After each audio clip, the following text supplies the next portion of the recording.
¿Y qué les recuerdan estos lentes? A mí mucho. Yo creo que parte de la historia musical importante del siglo XX. Los lentes que nos recuerdan a Elvis. Y Elvis vive.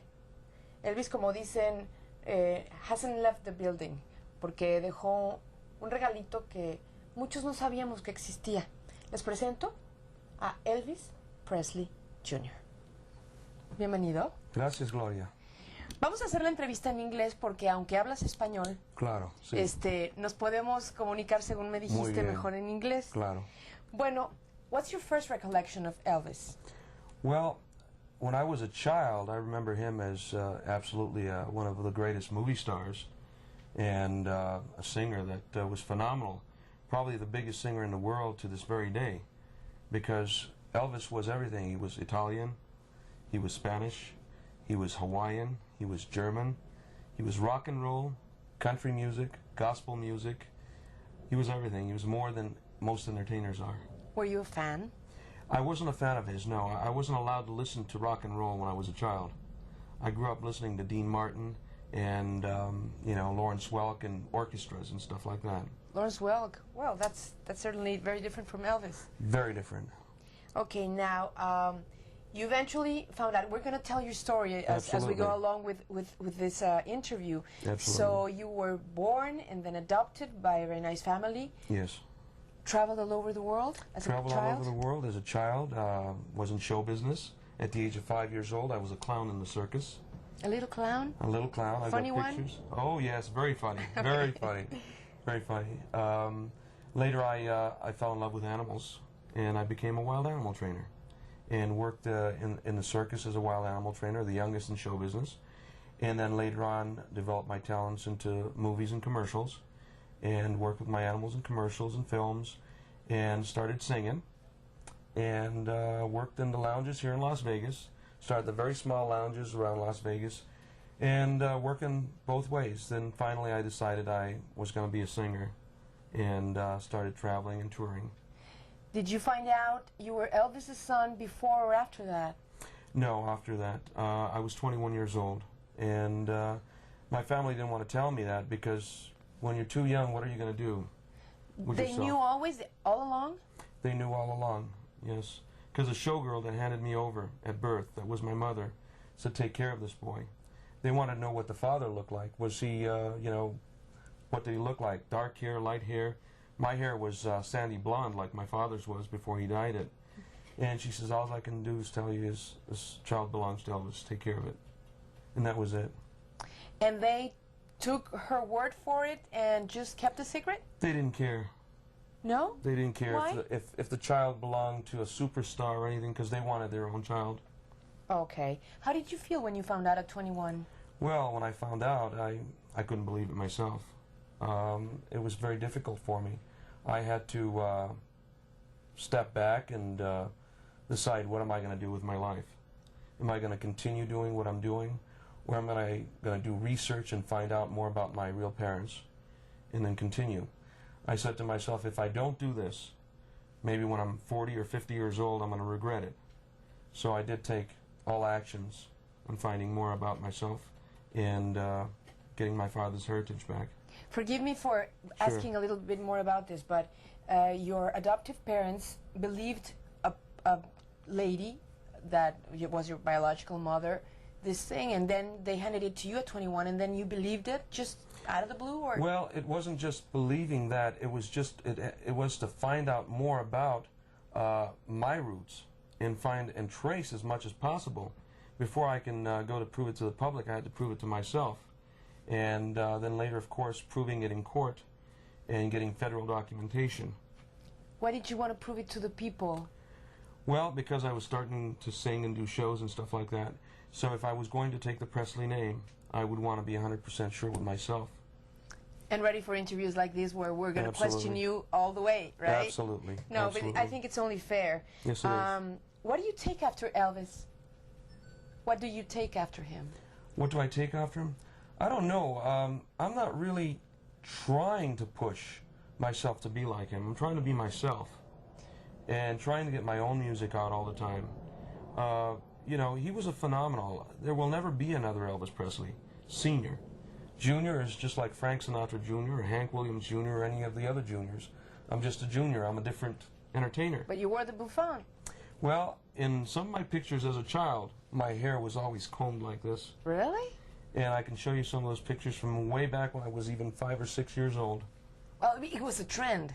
It was a trend. I guess that's the way you combed your hair. And for me to comb my hair that way was just another natural. It wasn't something that I was trying to do. But talking about genes, right? What do you take after Elvis? Well, definitely in his music, definitely his voice. If anything was left for me from my father, it was his voice. Yes. And the handwriting. Well, handwriting, calligraphy. Of course. Little things like that. A lot of similarities come out in you through the years that you can find out. And, you know, people that worked with my father for so many years would step out and tell me things about him that I never knew. I know you met his manager, the Colonel. Colonel Tom Parker, yes. And he was close to you. At the end, he was. At the very beginning, he didn't want anything to do with me. Why? Well, because, you know, he protected Elvis Sr., and he knew what he did. When my But it wasn't that wrong. They just, you know, had an encounter. Well, yeah, but back then in the 1960s, if the public would have found out, it would have ruined his career because he wasn't married. And to have a child born out of wedlock and swept away, it would have ruined him. And I'm proud that things did turn out that way, that he did succeed and he had many, many gold records. And that later in life, of course, that, you know, with God's guidance, because he's guiding me all the time and helping me, that I finally got, you know, into the position that I have to be. Do you look like him at all? Yeah, you do. I don't know. I just leave it up to the public. No, but I mean, Elvis has such a following after all these years. Yeah. I'm sure people have gone to your shows out of admiration, of course, out of curiosity. Curiosity. And I'm sure Absolutely. some of them had faced you and tell you what they think. Oh, yes, absolutely. I've had people walk up to me and in disbelief and you know, want to know everything about me. I've had people walk up to me and tell me that, you know, they don't believe it. And I says, well, you don't have to. I know who I am, and if you came to see my show, maybe you would, you know, find out more about me. And these people do come to the shows. They're curious. At the very beginning, some of the people that never heard of me, because I haven't had a hit record, and that's been one of my faults through my whole life, struggling to get a hit record out. And but with all actions, we enjoy, you know, doing this kind of thing, and people are just beautiful human beings. And Elvis lives, and we don't want him to not live. We Right. want to, as much as we can, keep anything of his son, his Right. voice, the sound of his voice, because Right. yours sounds very much like it. Well, thank you very much. It does, Thank it you. does. Thank So, U.S. government recognizes you as his son. Absolutely. Absolutely. How? Well, my father, you know, a lot of people ask me, did he know that he had more than one child? Mm-hmm. And the answer to the question is absolutely yes. I've got documentation on my father's last will and testament that he signed 6 months prior to his death. And in the last will, 13 pages, 3 out of 13, shows that he had son and a daughter, children.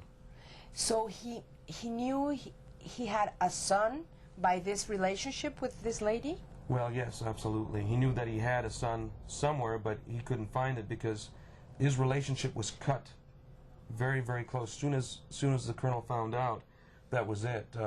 It was, you know, the relationship was ended. And you never met your biological mother either? Never.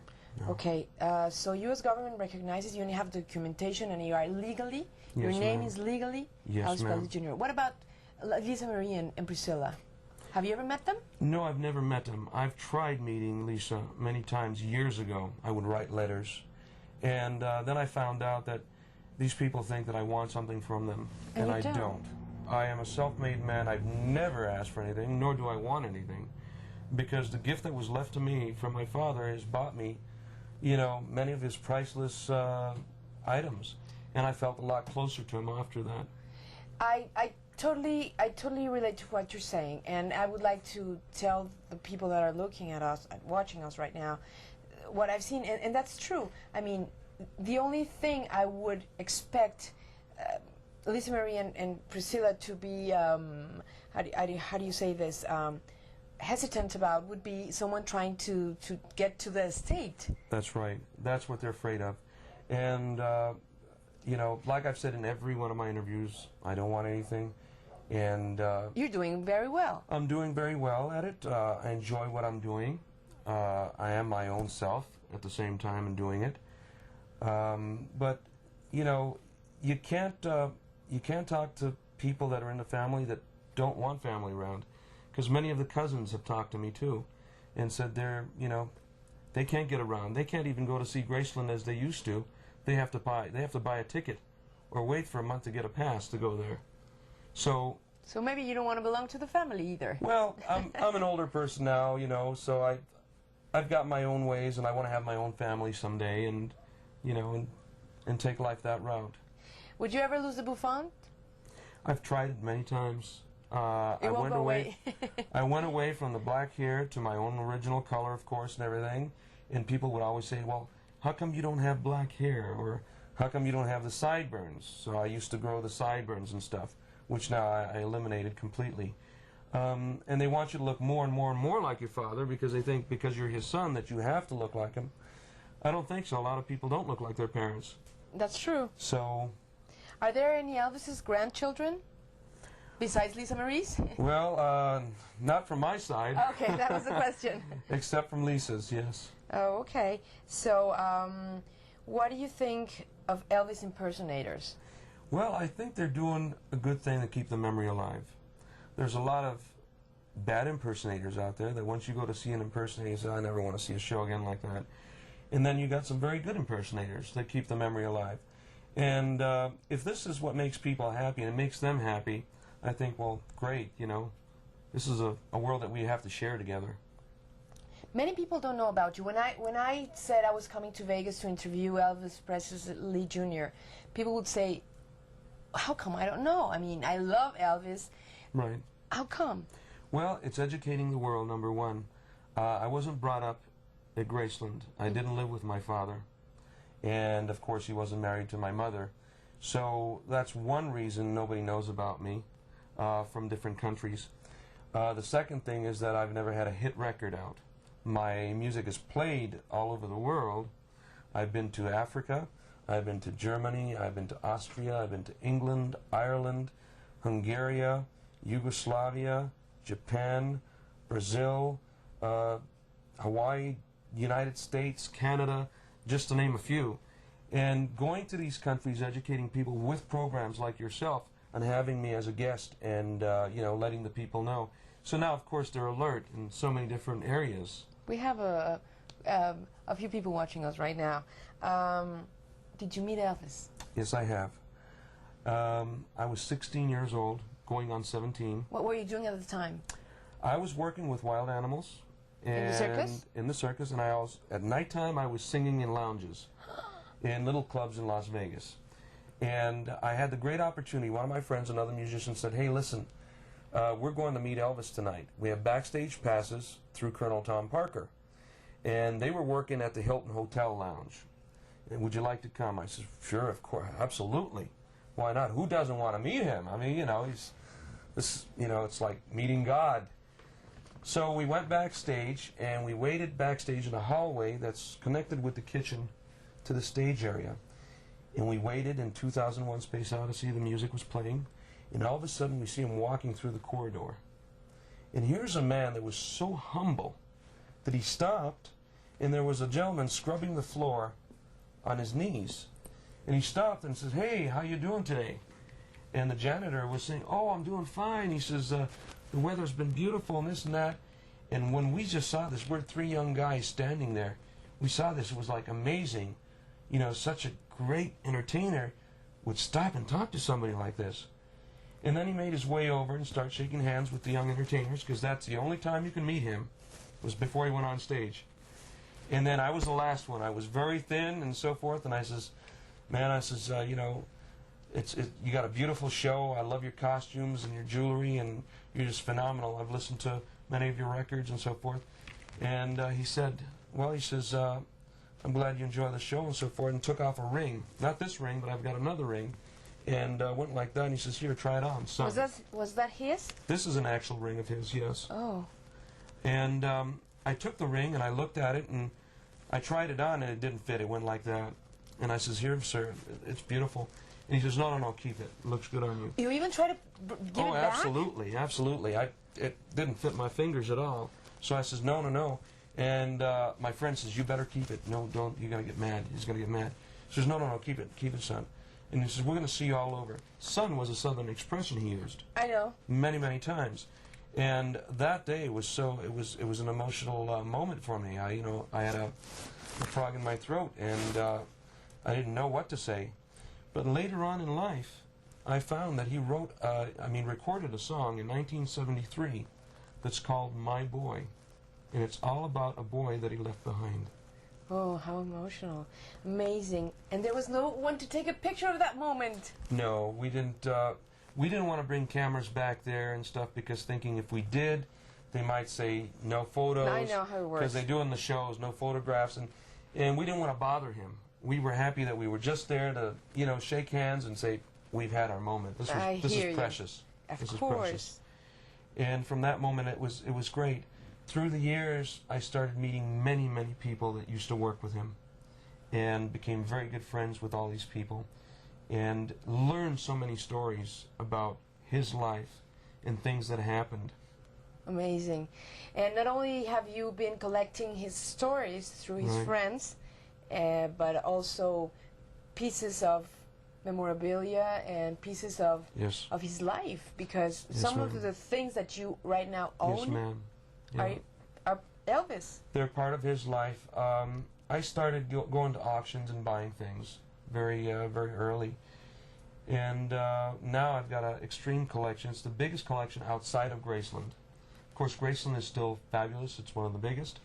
But second in line, I'm very proud that I've kept this, and I'm looking forward to putting it in a place again. I had a museum in Niagara Falls for many years, and it was open to the public. So then we took it on tour and we moved it around a little bit. Now we're open to put it somewhere else again. Where, Vegas probably?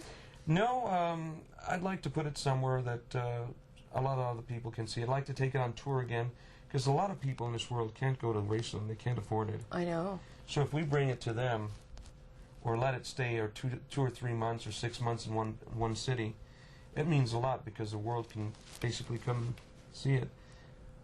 Let's go to see a few of the things, a few of the cars, of the pictures, of the garments, and particularly this one. That I think like that, Gloria? We have all seen this somewhere. Yes. Always. This belt comes from the Aloha from Hawaii, 1973 concert. At the end of this concert, he took the belt off and threw it in the audience. And this was captured by a fan out there. And later, in 1980, this went up for auction. Amazing. I really don't know how that fan did not lose his life, because it's so heavy. Well, I tell you, nobody would throw things in the audience like this anymore. But back then, he threw his cape in the audience, which was very heavy, and then this belt. Let's go outside. Let's see your cars. Let's see a few of the things that you have recuperated through the auctions, and let's see more of Elvis through you. And of course, well, basically, this is your how do you say? My office? No, yeah, but no, you're being introduced to the Mexican people. Oh, I'm really looking forward to the Latin market, because I love Spanish-speaking people. You do speak yourself a little Spanish. Sí, hablo español porque viví en Sudamérica por 5 años. It works. Cuando era chico. No importa, lo puedes recuperar. Bueno, estoy tratando. Lo puedes recuperar. No solamente nos ve la gente en México, claro. El programa de nosotros es visto también en todo Estados Unidos a través de Galavisión. Así es de que Elvis Presley Jr. Gracias, thank you.